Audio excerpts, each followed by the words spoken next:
Hai everything, thank you udah ngeklik video ini dan selamat datang di update. Ada apa ya di internet?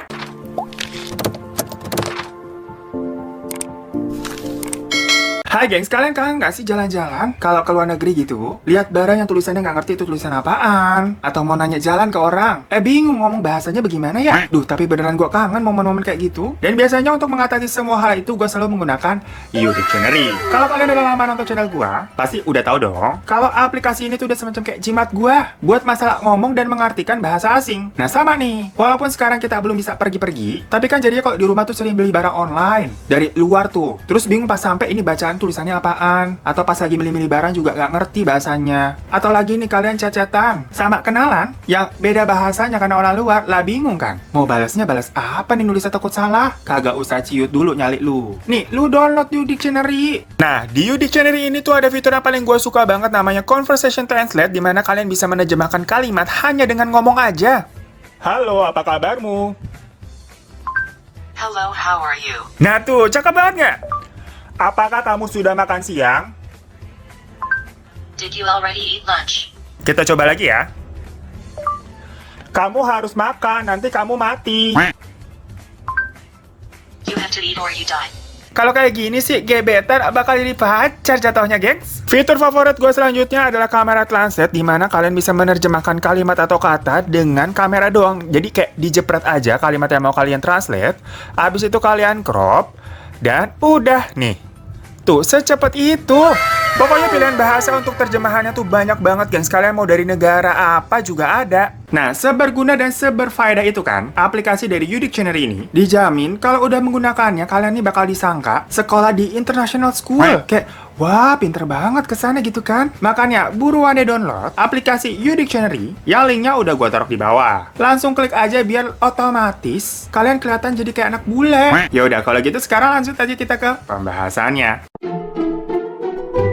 Yuk kita langsung masuk aja ke berita yang pertama, dimana ini beritanya cukup kocak dan bikin geleng-geleng ya gengs. Karena baru-baru ini aja tuh ada geger-geger dari sebuah kerajaan baru yang nggak ngerti kenapa ya ada lagi kayak ginian. Mungkin karena kemarin nih setelah Sunda Empire tenggelam dari bumi Indonesia, ini nih satu dunia jadinya kayak mengalami situasi yang riuh nih seperti sekarang kan. Pada kualat sih lu janjian sama Sunda Empire lu. Nah tapi ini ada yang tahu-tahu muncul lagi, dimana sebuah kerajaan baru bernama Paguyuban Kandang Wesi. Mohon maaf, ini namanya kayak nama grup arisan orang tua kita ya, pakai paguyuban begitu. Nah, berita dari kerajaan atau paguyuban ini cukup menarik, gengs. Yang mana kerajaan yang terletak di wilayah Garut ini kok berani-beraninya mengubah lambang Garuda Pancasila. Kalian tahu kan lambang Garuda Pancasila yang harusnya lehernya kan miring ke kiri ya? Ini tuh diputer lehernya jadi ngadep depan, dan di atasnya juga kayak pakai mahkota gitu, gengs. Menurut gue sih ini orang yang ngubah nyalinya cukup besar. Walaupun memang lambang yang di tengahnya itu tidak dirubah atau sama, namun bagian bawahnya ada tulisan Bhinneka Tunggal Ika, itu ternyata ditambahin ada tulisan lagi yang berbunyi Sunata Logawa, yang maksudnya adalah membantu masyarakat dengan cara sukarela dan legawa. Oke, jadi pokoknya ini kan maksudnya mungkin membantunya secara sukarela kan. Tapi katanya sih para anggotanya tuh harus membayar uang semacam 100.000 sampai 600.000 rupiah, gengs. Dan juga ternyata paguyuban ini tuh mencetak uang versi mereka sendiri. Wah, ini epic banget sih. Karena yang pertama, uang tersebut tuh menampilkan foto dari ketua mereka di semua pecahannya. Jadi biasanya kalau kita lihat di duit rupiah nih, itu kan masing-masing nominalnya beda-beda tuh gambarnya, dan tokoh-tokoh sama pahlawan-pahlawan. Kalau ini nggak, gengs. Mau itu pecahan 1.000, 5.000, 20.000, ya semuanya pakai foto si ketuanya itu, di copy paste aja. Udah gitu, kalau kalian perhatikan lagi nih fotonya, mohon maaf, ngeditnya ini pakai aplikasi di HP apa bagaimana sih? Kayak crop-cropan anak SMP yang mukanya ditempel langsung gitu di badan orang, gengs. Misalkan kayak gue nih ngedit fotonya Justin Bieber, terus palanya gue ganti pakai muka gue. Udah gitu, resolusinya juga ngeblur. Gue agak bingung sumpah. Ini gue aja pakai HP-nya Xiaomi, yang mana Xiaomi kan HP rakyat ya. Tapi kayaknya gue kalau foto juga hasilnya kagak ngeblur begitu dah. Ini gue curiga dia nih fotonya nih pakai HP Nokia 3660 zaman dulu tuh. Tapi koplaknya belum sampai di situ, gengs. Duit-duitnya itu pas dicetak, bahannya pakai kertas HVS biasa, terus dengan tinta printer biasa juga. Kalau cerita kayak gitu, gue mah juga bisa jadi kayak mendadak ya. Lah gue print aja yang banyak di Snappy, jadi jutawan langsung gue bagiin lu, tenang aja. Ya gimana nggak jadi jutawan? Paguyuban ini tuh juga mengklaim kalau harta mereka tuh meliputi hampir seluruh dari aset kekayaan Indonesia. Sampai ada sertifikatnya nih, gengs. Tuh di situ bisa dilihat katanya dia punya emas rata-rata beratnya tuh sampai 175.000 kilogram. Gimana tuh gedenya, gua nggak bisa bayangin. Kita aja kalau mau ke toko emas mau beli 10 gram juga belum kesampaian sampai sekarang. Ini lagi 175.000 kilogram, itu kayak sapi gedenya beratnya. Udah gitu banyak lagi tuh punyanya. Jadi semua ini tuh bisa heboh dan sampai ketahuan karena kerajaan baru ini itu awalnya semacam mengajukan permohonan untuk izin pendirian ormas atas nama Paguyuban Kandang Wesi Tunggal Rahayu. Jadi memang di awal nih mereka bilangnya itu sebenarnya ormas atau kelompok ya. Tapi pas ngasih proposalnya itu kok pakai lambang Garuda yang udah dirubah, yang palanya ngadep ke depan kayak mau selfie kamera. Yang mana dari kasus viral yang kemarin aja nih kan banyak tuh kejadian. Ganti aransemen lagu Indonesia Raya kagak boleh. Foto-foto sembarangan pakai bendera merah putih juga tidak boleh. Lah kok ini berani-beraninya nge-remake lambang Garuda Indonesia? Ya apalagi kalau bukan Bang Jago dia namanya. Ya habis itu langsung dicari tahu lah. Ini sebenarnya paguyuban apa sih? Tapi sih katanya sekarang ini ketuanya tuh tau-tau udah ngilang, udah kabur nggak tahu kemana. Ya lagian ada-ada aja sih orang kelakuannya, gue heran.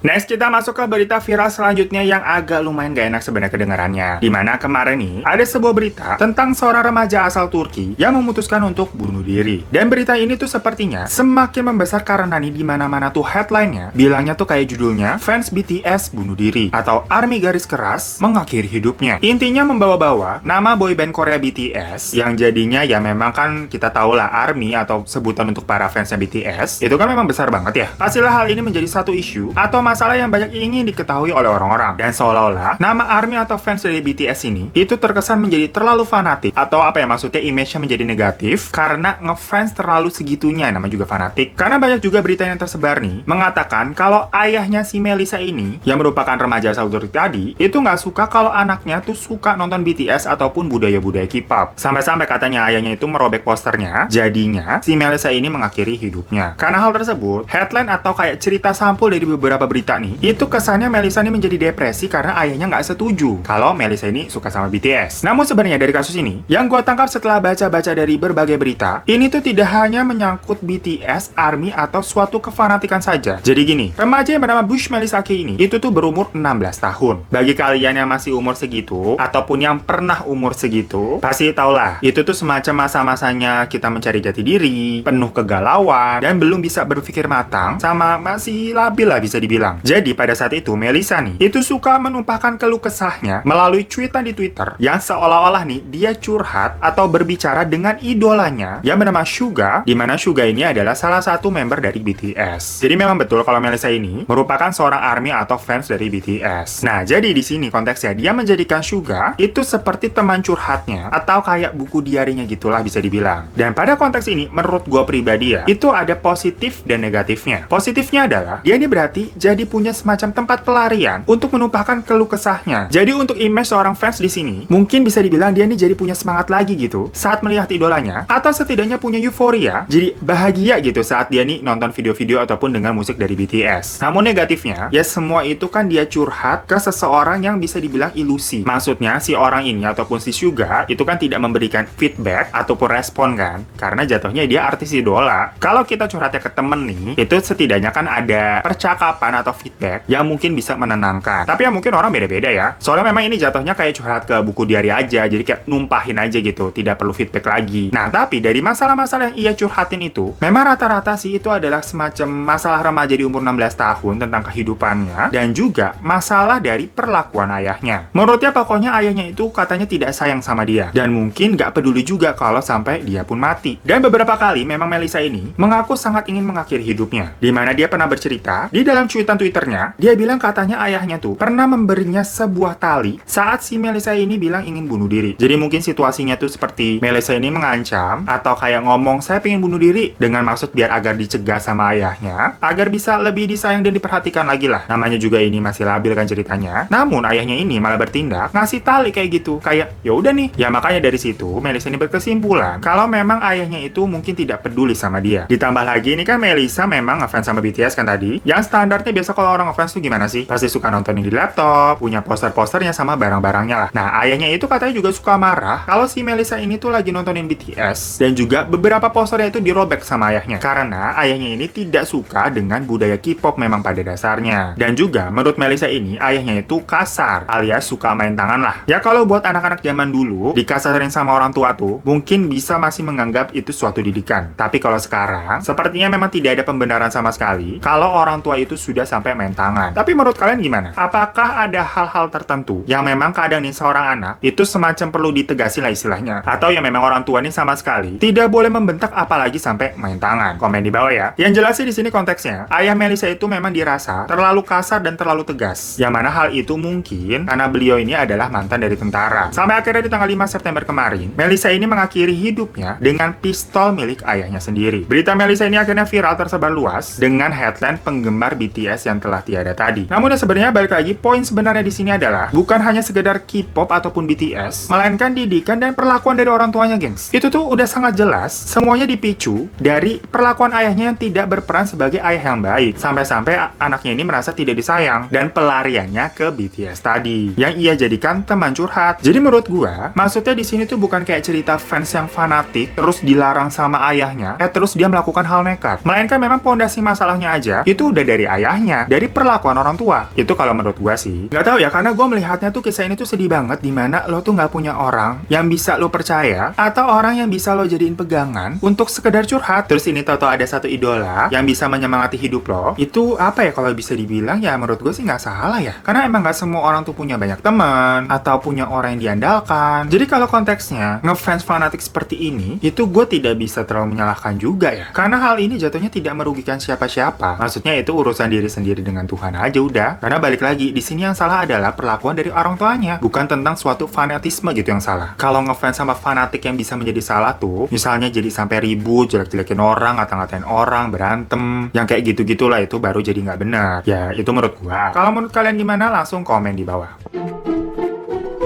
Next, kita ke berita lucu lagi aja, dimana Twitter nih lagi heboh kemarin sama anaknya Pak Presiden, yaitu Mas Kaisang. Jadi Mas Kaisang ini kan emang orangnya suka nyeleneh ya. Dia ini sempat kemarin ngechat beberapa all shop yang emang bodong atau suka tipu-tipu buat ceritanya mau order barang. Biasa tuh kalau di Instagram kan emang banyak tuh all shop yang tipu-tipu. Padahal kalau dilihat sekilas tuh followersnya banyak, foto-fotonya juga meyakinkan. Tapi pas ditransfer malah ngilang. Apalagi tuh banyak yang jual ala-ala HP black market yang akunya dari Batam lah, dari Singapura lah, dengan harga miring. iPhone 11 Pro aja cuma 1 juta. Ya kali tong, secondnya aja masih 10 juta ke atas, ini lagi bisa jual 1 juta. Gimana ceritanya? Ya tapi buktinya masih aja banyak yang ketipu ya. Makanya makin menjamur itu all shop bodong. Makanya kemarin nih, lucunya beberapa all shop ini tuh di chat sama Mas Kaisang, dan beneran ada yang sampai dia transfer juga. Tapi pas si penipu itu tahu nama yang transfer siapa, ya ciut lah. Ya lu pikir aja sini lu mau nipu anak presiden, nyawa lu 9 kayak kucing apa bagaimana? Gue sih kalau jadi penipunya langsung gemeter, langsung meriang gini, panas dalam badan, gak nafsu makan,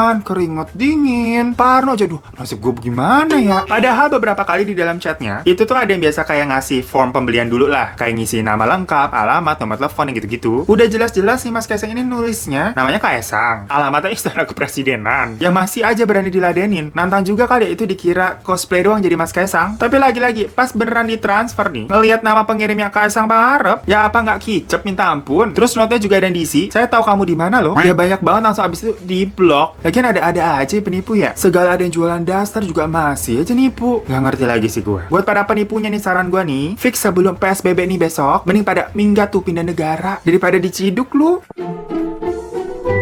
Nah, sini ada sebuah video viral yang menampilkan kayak ada sebuah sinetron azab Indosiar yang kejadian di dunia nyata. Di mana ada seorang penggali kubur yang cerita lagi mau ngubur jenazah, tapi tahu-tahu dari dalam kuburannya nih, itu tuh keluar api yang makin membesar, gak mati-mati, padahal udah ditutupin tanah lagi tuh. Dan semakin tanahnya digali, apinya tuh semakin membesar, seolah-olah kayak nunjukin siksa api neraka.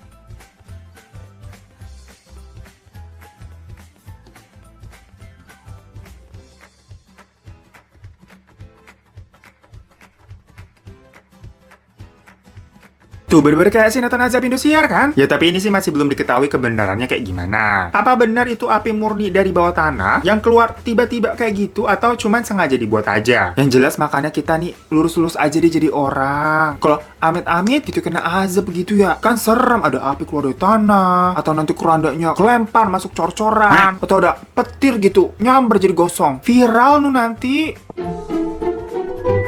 So, itu tadi berita update kali ini. Yang maaf banget kalau ada salah-salah kata. Kalian bisa cek-cek lagi kebenarannya. Dan bebas komen juga menurut pendapat kalian mengenai hal-hal yang ada di update kali ini ya. Komen di bawah aja. Pokoknya happy weekend. Semoga PSBB besok bisa kondusif dan mempercepat segala masalah pandemi ini lah, gengs. Pokoknya stay safe, stay healthy, dan sampai ketemu di update selanjutnya. Dadah!